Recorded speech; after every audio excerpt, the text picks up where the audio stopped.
fear. I'm standing right here, eyes peer with my mind clear. Never look rear, only up, never down. Off the ground till I'm found. Hear the sound, listen to me, no fear. I'm standing right here, eyes peer with my mind clear. Never. Welcome to Scary Physics. Today we are discuss about operational amplifier. तो क्या होता है operational amplifier? Operational amplifier एक ऐसा amplifier होता है जो कि अर्थमेटिक ऑपरेशंस को परफॉर्म करता है। अर्थमेटिक ऑपरेशंस मतलब जैसे additions, subtractions, derivative, integration, etc. ऐसे ऑपरेशंस, ये सब ऑपरेशंस होते हैं। और एम्पलीफायर मतलब सिग्नल को एम्पलीफायर करता है, उसको हम बोलते हैं एम्पलीफायर। तो ऑपरेशनल एम्पलीफायर एक ऐसा एम्पलीफायर है जो कि अर्थमेटिक ऑपरेशन परफॉर्म करता है और सिग्नल को एम्पलीफायर करता है। इसको हम एक नाम और से बुलाते हैं, इसको बोलते हैं डिफरेंशियल एम्पलीफायर भी बोलते हैं इसको। डिफरेंशियल एम्पलीफायर मतलब इसके अंदर दो इनपुट होते हैं, एक नेगेटिव और पॉजिटिव, दो टर्मिनल होता है। ये इन नेगेटिव पॉजिटिव टर्मिनल का जो डिफरेंस होता है इसको ये एम्पलीफाई करता है, इसलिए इसको हम डिफरेंशियल एम्पलीफायर भी बोलते हैं। ये सर्किट होता है इसका और ये इसके दो टर्मिनल होते हैं, एक तो नेगेटिव, एक पॉजिटिव। नेगेटिव को हम इन्वर्टिंग बोलते हैं और पॉजिटिव टर्मिनल को हम बोलते हैं नॉन इन्वर्टिंग। और इसका ये 6 नंबर पे जो है ये आउटपुट है। इसको IC 741 से डिजाइन किया गया है। ये IC होती है IC 741 ये वाली। और इसमें दो तो होते हैं टर्मिनल और 3 होते हैं इन्वर्टिंग और 3 होते हैं नॉन इन्वर्टिंग इनपुट। जैसे 1 2 3 4 5 6 7 8, ये 8 टर्मिनल दे रखे हैं। इसमें से दो तो हो गए टर्मिनल, एक तो नेगेटिव एक पॉजिटिव, और बाकी हो गए ये इनपुट। ये 3 इनपुट नॉन इन्वर्टिंग और 3 इन्वर्टिंग, टोटल हो गए 8। इसका जो इनपुट इम्पीडेंस होता है बहुत ज्यादा हाई होता है और जो आउटपुट इम्पीडेंस होता है बहुत ही ज्यादा लो होता है। तो आइए इसको हम डिफाइन करते हैं। IC 741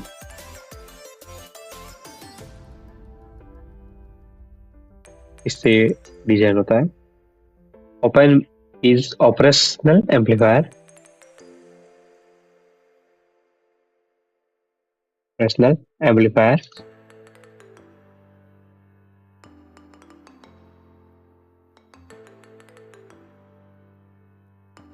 which perform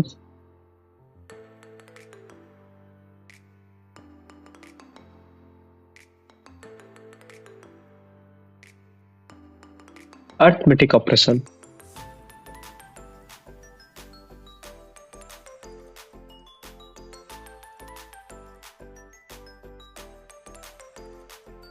Like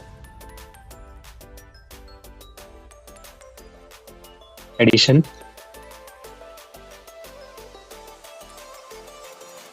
subtraction,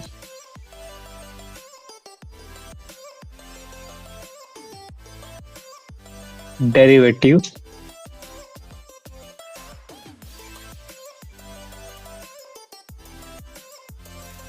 integrations, etc. It is differential amplifier.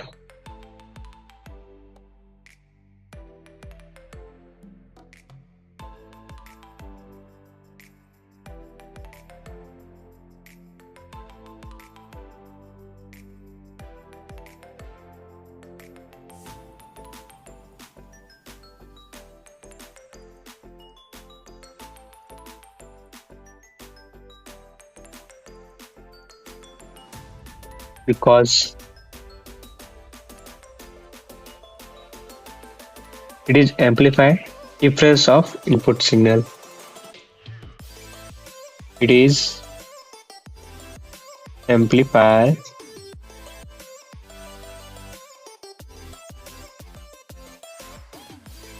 difference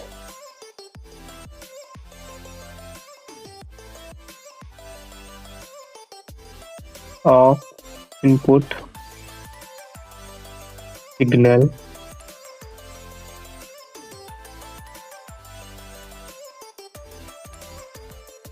अगला पॉइंट हमने क्या बताया था, इसका जो इनपुट इम्पीडेंस होता है बहुत ज्यादा हाई होता है. It has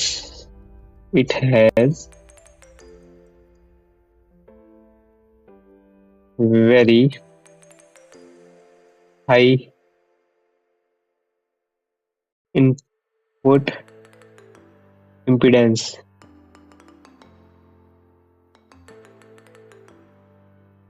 and low output impedance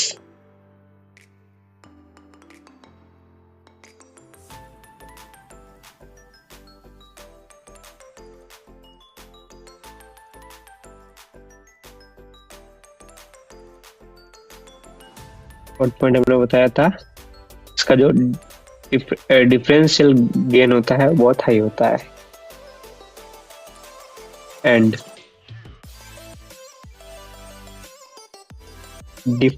differential gain is very high.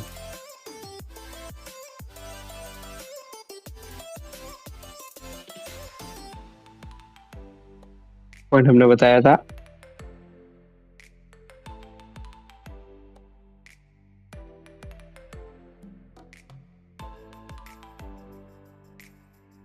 it is designed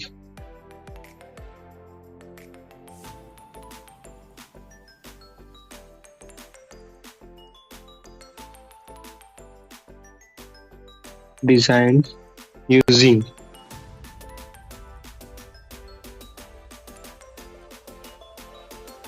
IC 741 in which terminal 2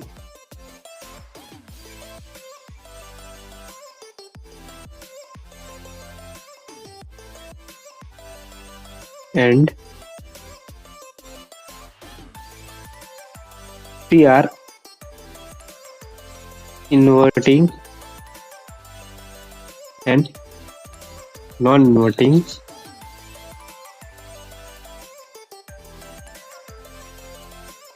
input.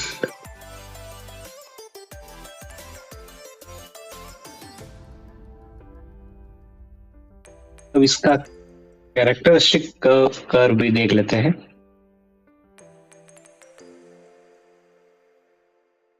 ये अच्छे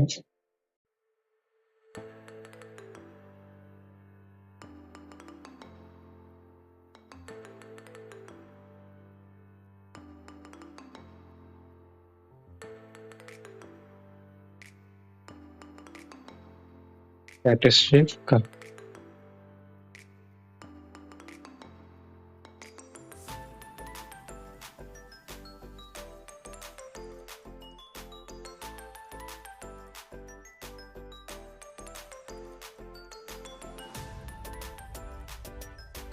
इन्वर्टिंग या नॉन इन्वर्टिंग. V1 V2 ये आउटपुट.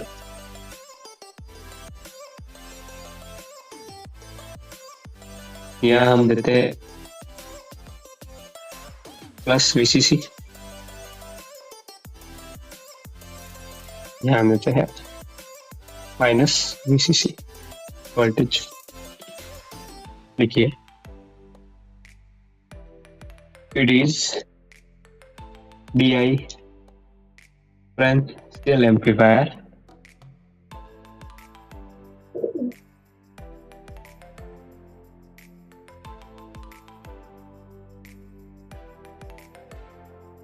डिफरेंशियल एम्पलीफायर है. तो डिफरेंशियल एम्पलीफायर में मैंने क्या बताया था, इन दोनों के जो दोनों टर्मिनल है इनके डिफरेंस को ये क्या करता है, एम्पलीफाई करता है.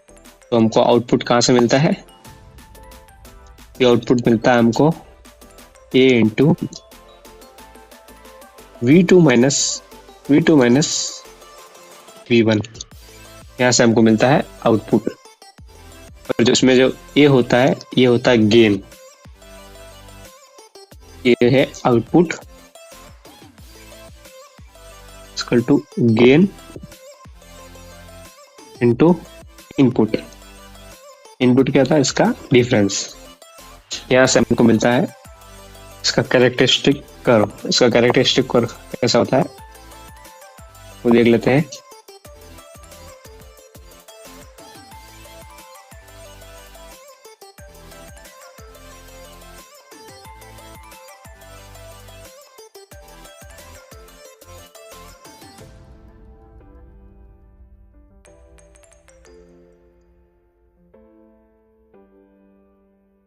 यहाँ होता है माइनस का VCC, यहाँ होता है प्लस का VCC।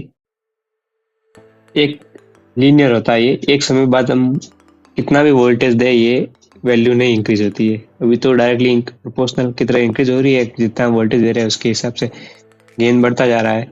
जैसे ही हमने एक सैचुरेटेड पॉइंट आएगा उसके बाद ये कितना भी हम वोल्टेज दे देंगे इसमें ये वैल्यू नहीं बढ़ेगी, सैचुरेटेड हो जाएगी। इसमें भी सेम टू सेम नेगेटिव में भी हम कितना भी वोल्टेज दे देंगे उसके बाद एक पॉइंट बाद ये सैचुरेट पॉइंट के बाद ये सैचुरेट हो जाएगी वैल्यू। ये इसका कैरेक्टरिस्टिक कर्व होता है।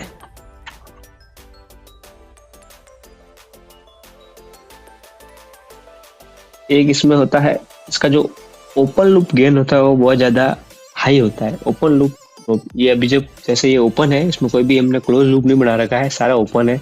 जो भी जब तक ये ओपन रहेगा इसका जो गेन होगा वो बहुत ही ज्यादा हाई होगा। अगर ये गेन हाई हो जाएगा तो जो VCC है वो उसके बराबर पहुंच जाएगा। VCC हमने जो वोल्टेज दिया था इनपुट वोल्टेज उसके बराबर पहुंच जाएगा। तो अगर VCC के बराबर पहुंच जाएगा तो उसका तो कोई मतलब ही नहीं रह जाएगा। तो हमको इस गेन को जो है कम करना पड़ेगा। गेन को कम करने के लिए हमको इसमें जो आउटपुट फीडबैक देना पड़ता है। इसके लिए हमको एक नेगेटिव फीडबैक का यूज करना पड़ता है। नेगेटिव फीडबैक रेजिस्टेंस लगाते हैं, उसके लिए हम देखिए लगा के देखते हैं। पहले लिख लेते हैं।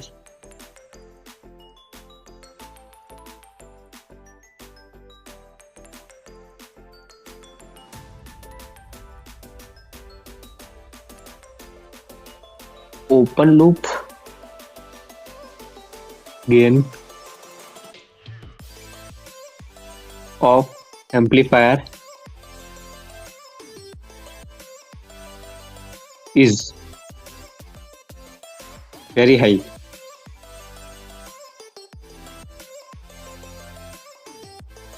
So, to reduce gain of op-amp,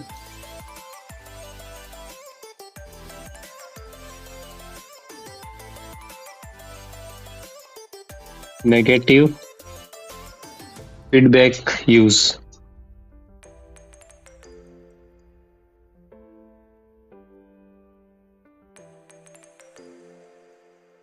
कैसे लगाते हैं नेगेटिव फीडबैक? ये अपन बनाया ये नॉन इन्वर्टिंग, ये इन्वर्टिंग, ये नॉन इन्वर्टिंग, ये आउटपुट। नेगेटिव फीडबैक देने के लिए हम जो ये नेगेटिव टर्मिनल होता है नॉन इन्वर्टिंग का, उसको हम जोड़ देते हैं एक रेजिस्टेंस के साथ आउटपुट से।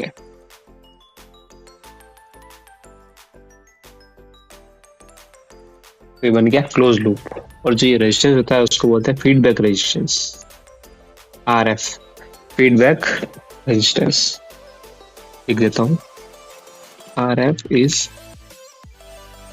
feedback resistance।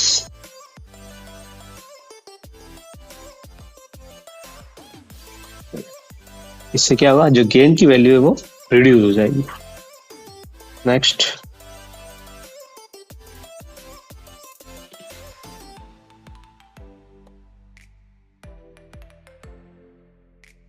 अब हम एक आइडियल ओप एम्प के कैरेक्टरिस्टिक अब हम एक आइडियल ओप एम्प के कैरेक्टरिस्टिक देख लेते हैं। अगर हमको एक आइडियल ओप एम्प बनाना है तो उसके लिए क्या क्या होना चाहिए।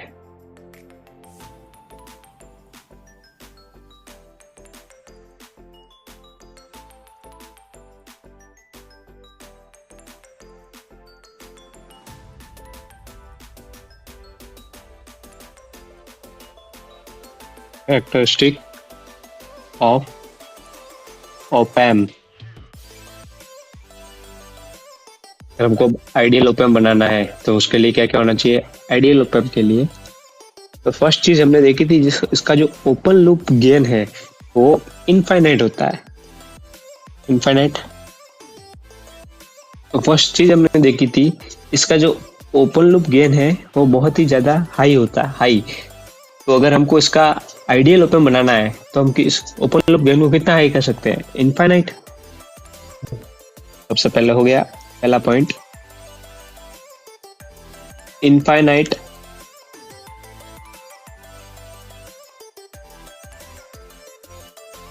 Open loop gain. First point आ गया आइडियल ओप एम्प का कि इसका इनफाइनाइट ओपन लूप गेन होना चाहिए। तो इसका सेकंड हमने पढ़ा था, जो इनपुट इम्पीडेंस होता है वो भी बहुत ज्यादा हाई होता है। इनपुट इम्पीडेंस तो कितना हाई हो सकता है, ज्यादा से ज्यादा इनफाइनाइट। तो सेकंड पॉइंट ये आएगा कि इनफाइनाइट इनपुट इम्पीडेंस।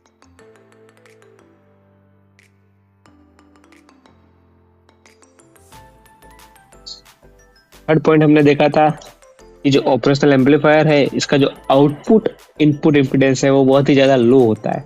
लो में हम कितना लो कर सकते हैं, 0। तो थर्ड पॉइंट आ जाएगा आइडियल ओप एम्प के लिए, ZER 0 आउटपुट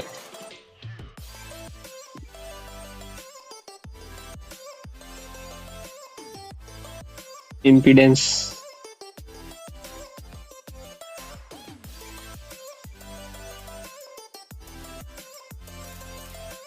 अब आगे के जो पॉइंट है वो हम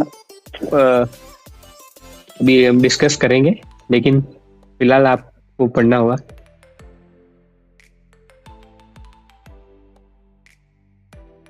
अब जो नेक्स्ट पॉइंट है कुछ वो हम आगे डिस्कस करेंगे, जिनके बारे में हम विस्तार से पढ़ेंगे पूरा। और अभी के लिए आइडियल ओप एम्प बनाने के लिए हम उसको लिख तो देते हैं यहाँ पे। चौथा पॉइंट आता है इनफाइनाइट स्लू रेट होना चाहिए इसका।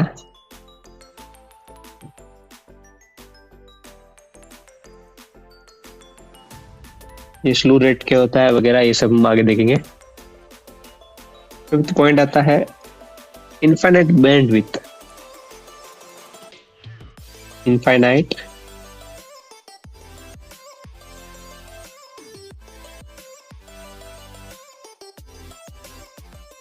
इनफाइनाइट बैंडविड्थ मतलब जो फ्रीक्वेंसी होती है, फ्रीक्वेंसी जैसे हमने कोई पर्टिकुलर फ्रीक्वेंसी ले ली कि ये ओप एम्प है 0 हर्ट्ज से 10 हर्ट्ज तक ही वर्क करेगा। तो ये तो हमारा एक नॉर्मल ओप एम्प हो गया जो कि 0 हर्ट्ज से 10 ओम, ये वो एग्जांपल ले रहा हूँ मैं, 0 हर्ट्ज से 10 हर्ट्ज तक वर्क करेगा। तो अगर हम इसको आइडियल ओप एम्प बनाना चाहते हैं तो इसकी वैल्यू हम क्या कर देंगे, हाई से हाई कितनी हो सकती है, इनफाइनाइट, और लो से लो कितनी हो सकती है, इनफाइनाइट।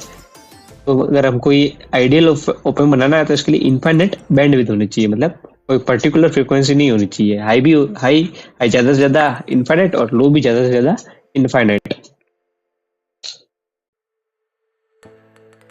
और एक पॉइंट आता है 6.3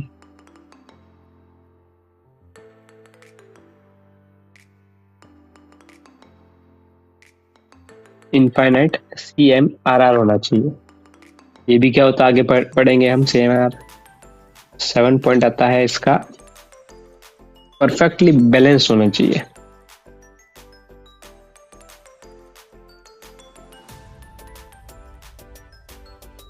परफेक्टली बैलेंस्ड होना चाहिए। परफेक्टली बैलेंस कैसे होता है? V1 is equal to V2, जो हमने दोनों जो टर्मिनल है इक्वल होने चाहिए। वर्चुअल ग्राउंड कॉन्सेप्ट, ये वर्चुअल ग्राउंड कॉन्सेप्ट भी पढ़ ही लेते हैं हम, क्या होता है।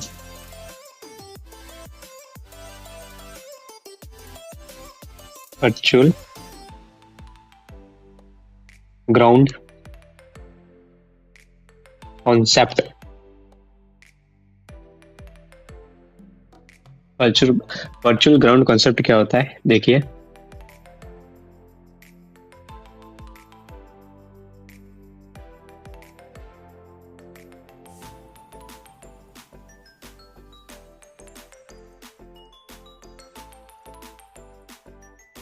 ये हो गया V1, ये हो गया V2, ये हो गया V output. Virtual ground concept मतलब जैसे ये दो टर्मिनल है V1 और V2, इसमें से हम दोनों जो टर्मिनल है वो इक्वल होने चाहिए। इक्वल का मतलब अगर हम दोनों में से किसी एक को ग्राउंड करेंगे तो जो दूसरा वाला टर्मिनल है ऑटोमेटिकली ग्राउंडेड हो जाएगा। तो ऐसे कंसेप्ट को हम बोलते हैं वर्चुअल ग्राउंड कंसेप्ट। इसको हम डेराइव करके दिखाते हैं, जैसे कि हमने आउटपुट क्या देखा था क्वेश्चन, V आउटपुट कितना होता है? A into difference of their terminal. तो इनपुट वोल्टेज डिफरेंस होगा तो कितना होगा? V2 minus V1। यहाँ से हम A की वैल्यू निकालते हैं तो V0 upon V2 minus V1। अब हमने देखा था जो इसका आइडियल ओप एम्प है उसका जो गेन होता है वो इनफाइनाइट होता है। गेन क्या था? ए गेन इनफाइनाइट मतलब 1/0 is equal to V0 upon V2 minus V1। यहाँ से V2 माइनस V1 की वैल्यू मिल जाएगी हमको 0, तो V2 is equal to V1। ये मिल गया हमको, वर्तनी बराबर आ गए। V1 is equal to V2। जब हमने कर दिया इसको डिराइव, तो इसको लिख भी लेते हैं। इट मीन्स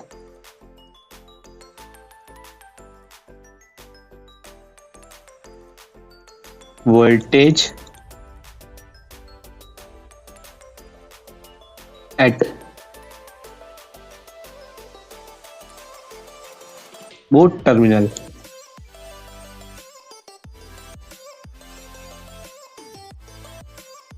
are same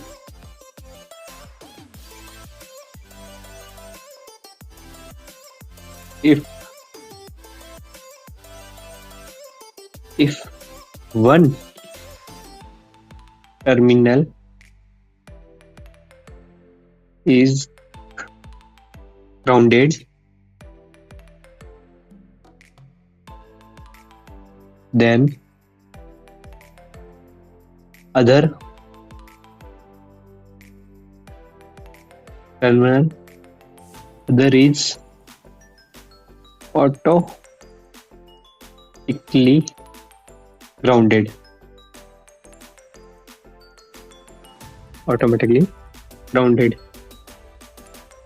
इसको हम क्या बोलते हैं? Virtual ground concept. अब हम कुछ इसके गोल्डन रूल देख लेते हैं।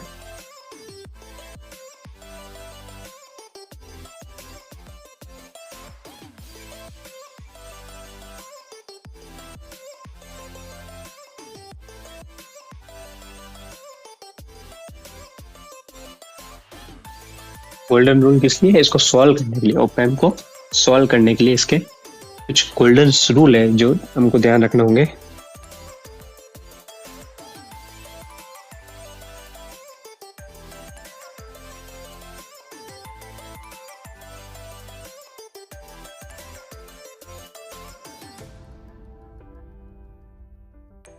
To solve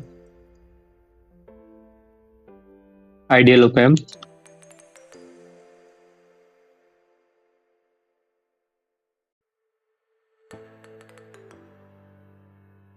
circuit following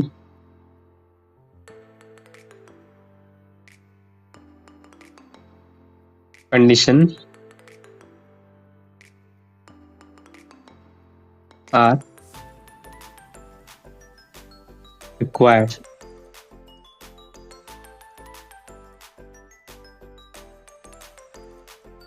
पहला रूल है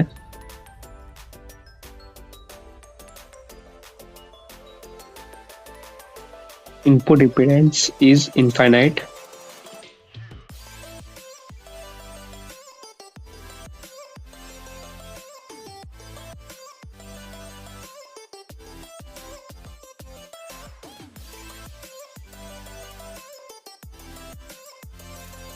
So current don't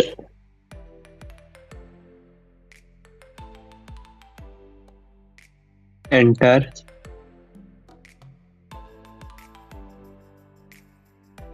inside op-amp.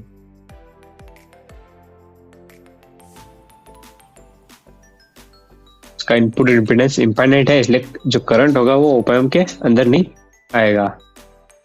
दूसरा पॉइंट है वोल्टेज. दूसरा पॉइंट है जो दोनों टर्मिनल का जो वोल्टेज है वो बराबर होना चाहिए, यानी कि वर्चुअल ग्राउंड होना चाहिए. Virtual ground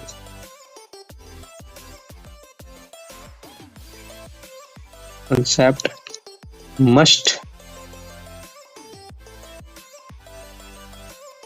be applied. Third point है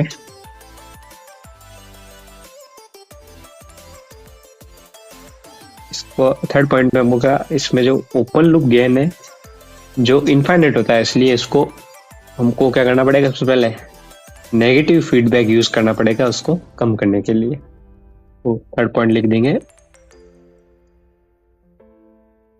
टू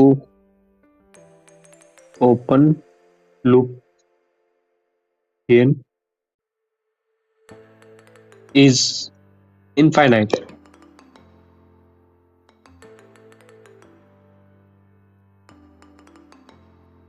So negative feedback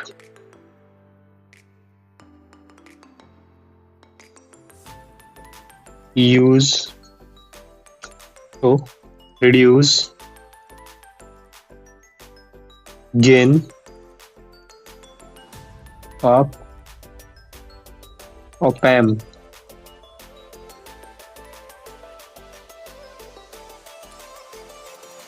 तो आज के लिए इतना ही. मिलते हैं नेक्स्ट वीडियो में जिसमें हम कुछ और भी टर्म्स डिस्कस करेंगे. तो thank you. No fear, I'm standing right here, eyes peer with my mind clear, never look rear, only up, never down, off the ground till I'm found, hear the sound